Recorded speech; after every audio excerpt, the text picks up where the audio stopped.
Hi, welcome back to a brand new video of the Targeted Individual Program, Targeted Individual Experience. So, New York Predator Department again, microwaving us in the home.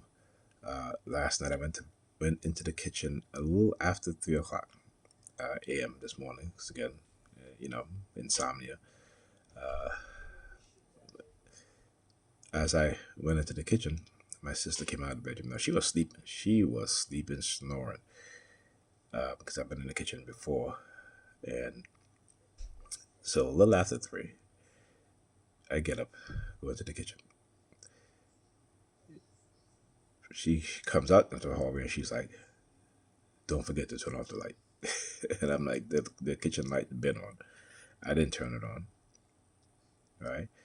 And then she goes back to sleep, right? So now I was warming up some food in the microwave, and as I turn off the light, in your Predator department use their sirens. So that is the sort of subliminal threats that they will engage in.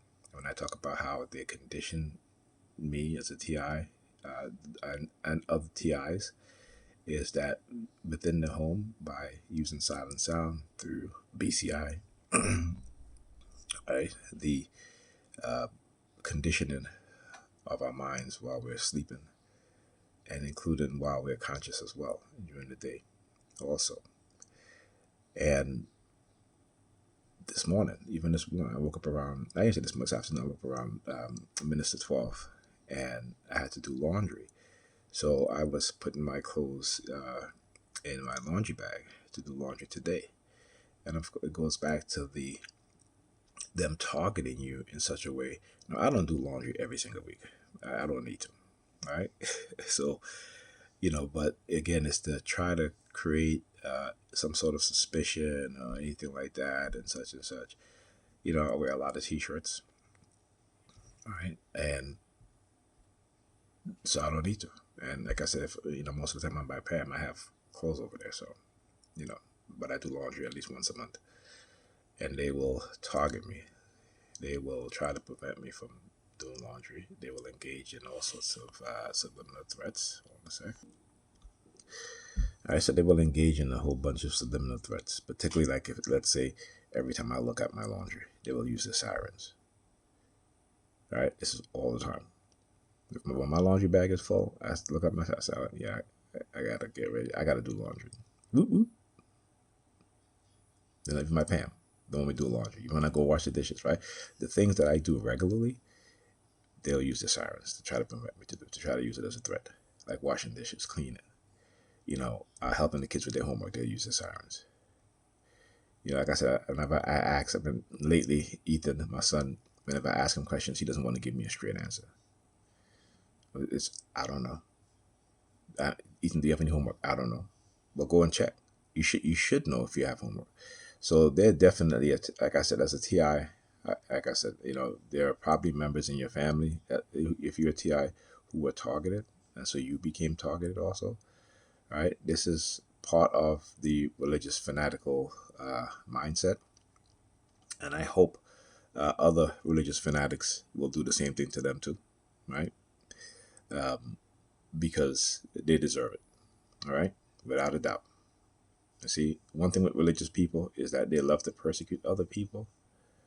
When other groups of people who have a different religion start persecuting them, then they complain about it, right? Then it's like, they talk about Christian persecution.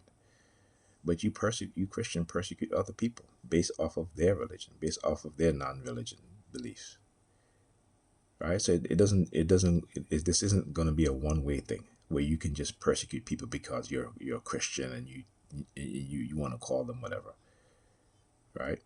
Because if anything, y'all are the very same devils that you raise your children to be afraid of. And it's interesting how y'all become adults and y'all don't afraid of the devil. Y'all aren't even afraid of God, right? Y'all ain't even afraid of God. Okay, y'all talk about, I'm a godly man, I'm a godly woman. You're not a godly man, you lie, you manipulate, you do everything that your God instructed you not to do. And I don't expect you to do it. Why? Because your God is a hypocrite also. But he's God, right? So he can do whatever he wants, right? No one can question God, right?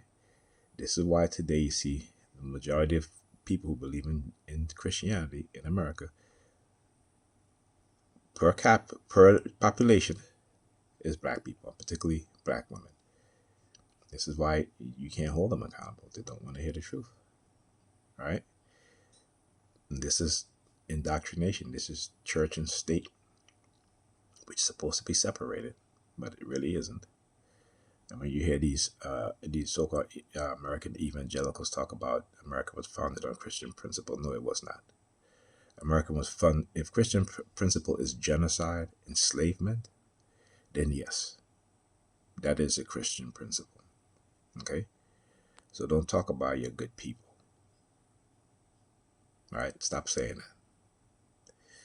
When you want to talk about the America founded on Christian principle, the only Christian principle it was founded on is the enslavement of other groups of people, the genocide of another group of people to steal their land, right? The brutality that came afterwards, the exploitation, the rape, the murder, everything that your God told the Israelites to do and other groups of people to do in the Bible, you did, right? Your ancestors did, right? And even the so-called Negro Christians who were enslaved, right? We're too damn stupid to really understand what's going on. Like I said, all you got to do is, let me ask you a question, Christians, the Negro Christians. Why don't you go learn about the Moors, the Black Moors, right? Why don't you go do your history and learn? Matter of fact, go read the book, Ivan Van Sertima, The Golden Age of the Moors, right?